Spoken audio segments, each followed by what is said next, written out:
né, no estúdio, né, que estamos preparando aqui da TV Zorô, né, que é um canal também, que a gente vai estar falando do conceito institucional da Zorô Esporte, TV Zorô, né, Esporte, lá no canal do YouTube também. Vamos estar produzindo esse canal da Zorô Esporte. Então nós estamos aqui numa infraestrutura da Zorô Esporte, a gente está aqui, né, quase todos os dias, aproveitando então com esse trabalho. Meu querido Luciano Costa, grande abraço para você, querido. Prazer tê-lo aqui, né, nos assistindo, nos prestigiando. Um grande abraço para você. Parceria, obrigado sempre, hein? Bom, vamos falar então, o nosso primeiro momento, né, nós vamos falar de seleção brasileira, né, ou Brasil como queira, ou Brasil e Argentina como queira, né? Amanhã nós teremos então esse clássico aqui no Mineirão. E enfim, eu disse no último nosso comentário que eu particularmente não tenho muito o que comemorar. Eu não entendo que temos que comemorar alguma coisa, pelo ponto de vista da alegria, da evolução tática da seleção brasileira. O Tite teve 4 anos, né, para poder, após a seleção, obviamente que esse período se estendeu, mas o Tite teve aí tempo para poder equacionar esse problema, até mesmo que eu penso com isso. Não tem muito o que comemorar, né? O empate, esse último empate então da seleção provou tecnicamente que a seleção precisa, além de uma evolução tática, precisa de alegria, e a seleção não tem demonstrado alegria. Parece que o Tite está regendo um samba do crioulo doido. E olha a coisa, eu não sei se você há de concordar comigo, eu percebo que o Tite parece que está perdido. Não sei o que você pensa, deixa o seu comentário aí para a gente poder interagir aqui. E obviamente nós vamos estar falando sobre isso lá no nosso canal, né, aqui no canal no YouTube, enfim, veja só. Então acho que o Tite está um pouco perdido, mas Brasil e Argentina é sempre Brasil e Argentina. É um divisor de águas, né? Eu diria que é como o Cruzeiro e Atlético aqui no nosso cotidiano, né, no nosso clássico doméstico. É um divisor de água. Aliás, o Vitor falou sobre isso ontem, eu vou falar daqui a pouquinho aqui no nosso canal. Então veja só, é um divisor de águas. Tecnicamente as duas equipes não vêm apresentando um bom futebol na Copa América. Aliás, a Argentina já se faz um bom tempo. Messi e Messi e Messi. No Brasil ainda temos o Neymar, embora ele esteja fora da seleção brasileira, mas é um jogador que faz falta em qualquer seleção brasileira. Eu até acho que não tem que atender às expectativas dos caprichos do Neymar, mas é um jogador que faz falta em qualquer seleção do mundo, e é a seleção brasileira, obviamente. Meu querido Jorjão Pinheiro, pastor Jorge, obrigado pelo carinho. A gente está tentando qualificar mais ainda, né, esse nosso contato aqui com vocês, né? Vamos trazer aqui, nos estudando principalmente, né, cada dia mais sobre essa ferramenta, sobre as transmissões ao vivo, e é claro que a gente espera contar com o prestígio, a observação, né, e o senso autocrítico bastante apurado, né, porque é bom que estejamos com os ouvidos atentos às observações dos amigos, né, que nos acompanham, que obviamente tem sempre uma observação positiva, né, uma crítica construtiva para a gente poder estar qualificando. Muito obrigado aí pelo carinho então. Bom, falando então de seleção brasileira, a seleção brasileira volta a campo amanhã às 21h30, e eu estava dizendo que é um jogo que é o divisor de águas. Certamente, eu não tenho dúvida de quem vencer esse clássico entre Brasil e Argentina, certamente será o campeão da Copa América. Uma competição esdrúxula, uma competição totalmente vazia, ingressos caros, né? E se já não bastasse o horrível, o péssimo futebol apresentado por ambas, o preço do ingresso, então, ele é salgado.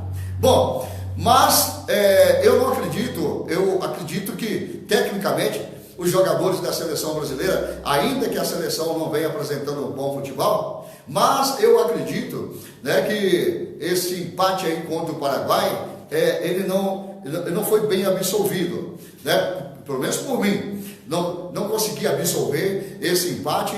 Acho que a seleção jogou 40 minutos, ou melhor, 90 minutos contra uma seleção que foi dedicada e comprometida a um esquema tático também falido e que deu trabalho para a seleção brasileira. Digo isso em razão dos jogadores da seleção brasileira, tecnicamente, serem superiores. E essa individualidade, que a gente acredita que em qualquer momento ela possa decidir um jogo para a seleção brasileira, isso não vem acontecendo, por causa de um esquema tático totalmente esdrúxulo e falido. E obviamente, se perder essa Copa América, certamente a permanência do Tite ela terá que ser pensada. Mas falando do jogo em si, o que você acha? Poderemos acreditar num Brasil diferente para enfrentar a seleção da Argentina? A seleção de Messi, Agüero, enfim, o Lautaro Martínez, me parece o nome do atacante, que é muito bom jogador, Di Maria, entre outros. Eu acredito que a seleção brasileira está ainda com esse grau de dificuldade, né, dessa excelência que nós acreditamos e que poderia,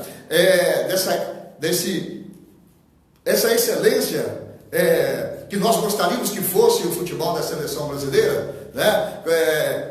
Você acredita que a seleção brasileira possa vencer a seleção da Argentina? Claro, quando a gente olha para a qualidade técnica, da evolução técnica, jogadores brasileiros são melhor dotados, né, do ponto de vista técnico. São mais jogadores, mas isso não está resolvendo nada em campo. Meu querido repórter Wagner de Sá, grande abraço para você. Obrigado aí. Então, o que eu quero dizer é exatamente isso. É um futebol totalmente apático, um futebol totalmente sem a alegria, e aí não dá para acreditar que o Brasil possa jogar um bom futebol contra a Argentina. Acho que aí sim a diferença, a qualidade técnica do jogador, ainda que ela não tenha aparecido até então, ela pode aparecer num jogo maiúsculo, né, num clássico gigante como é Brasil e Argentina. Esse é um fato. Pode surgir. Eu já disse anteriormente que o clássico pode ser um divisor de águas. Mas dá para acreditar que o Brasil possa apresentar um bom futebol contra a Argentina? É um clássico maiúsculo, é um clássico gigante. Mas essa falácia, né, do Tite, aliás, a frase dele, né? Fala muito, e é verdade. Ele fala muito. Então dá para poder acreditar que o Brasil possa apresentar um bom futebol contra a Argentina? Eu entendo que há uma superioridade técnica individualmente dos jogadores para os jogadores da seleção da Argentina. Pode não parecer tanto, mas há 4, 5 jogadores que consigam decidir uma partida para a seleção brasileira. Minha querida Ana, lá de Ponte Nova, obrigado, querida. Meu querido Robert Pessoa, lá em Lafayette, né, o nosso repórter Wagner de Sá, aqui com a gente. Grande abraço, obrigado e boa tarde para vocês. Então, é isso que eu estou dizendo, né? Eu fazendo uma avaliação, uma analogia pessoal, tá? De que é um clássico gigante, é um clássico maiúsculo, pode ser um divisor de águas tanto para a seleção brasileira ou quanto para a seleção da Argentina. Brasil e Argentina é algo diferente no futebol mundial. Um abraço para você, Ana, obrigado, boa tarde. Então, Brasil e Argentina é algo diferente, é um clássico diferente no futebol mundial. As duas equipes não se apresentam bem, não se apresentam bem na Copa América, mas podem ser, eu acredito que quem vencer esse clássico certamente chegará à grande final da Copa América. Mas é importante que analisemos que a seleção brasileira não tem jogado no futebol de convencimento, né? Tanto no ponto de vista tático, da evolução tática, como também não tem agradado aos torcedores. E principalmente, a gente não vê alegria no jogador brasileiro. Eu, Carlos, não vejo alegria no jogador brasileiro. Enfim, amanhã, às 21h30, aqui no Mineirão, tem Brasil e Argentina, né, decidindo aí semifinal da Copa América. E domingo, quem sabe aí, teremos o Brasil na grande decisão da Copa América. Então, eu deixo aqui o meu comentário, estou fazendo uma analogia, né, analisando aí esse clássico entre o Brasil e a Argentina para amanhã, o que esperar, vai haver mudança, né, o Tite pode trazer alguma surpresa para esse jogo, enfim, mas eu não acredito, tá? Foi um clássico, a partir do jogo contra o Uruguai, é um pouco temerário apostar numa vitória do Brasil. Por quê? É claro que a Argentina também vai dar chances do Brasil jogar. A Argentina tem alguns setores vulneráveis, né? Os lados da seleção da Argentina são vulneráveis, né? Vai dar muito espaço para o Brasil jogar, pelo ataque de qualidade que o Brasil tem. Mas ainda assim, a seleção da Argentina, qualitativamente, ela é uma seleção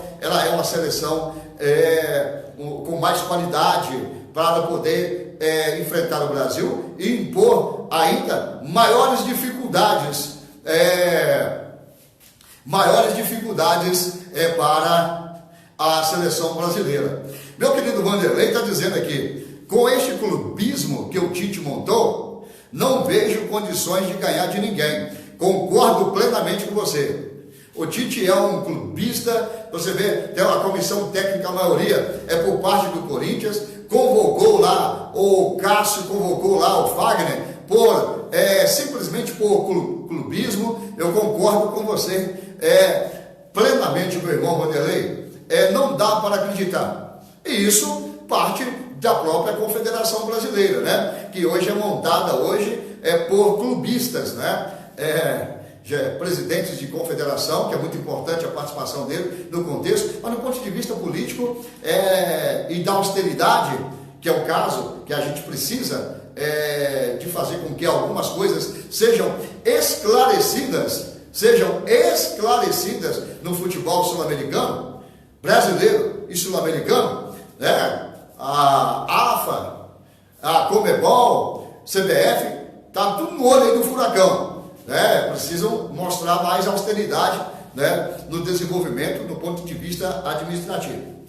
Então, concordo com você, meu querido irmão Vanderlei. José, um grande abraço para você, Deus abençoe grandemente a ti e a sua família. Obrigado aí pela participação. Então, mas é exatamente isso. Em cima desse comentário do irmão Vanderlei, então, não há com esse clube. E outra coisa, Vanderlei, além do clubismo, tem o protecionismo. Tem jogadores da seleção brasileira que não dá para entender mais porque estão sendo convocados. Essa renovação já era hora, aliás, já passou da hora dela acontecer de uma forma mais viril. Então, como eu estava dizendo, aí tem o protecionismo, né? Em relação aí a alguns jogadores que não dá para poder entender as convocações. Bom, Brasil e Argentina amanhã, 21h30, no Mineirão.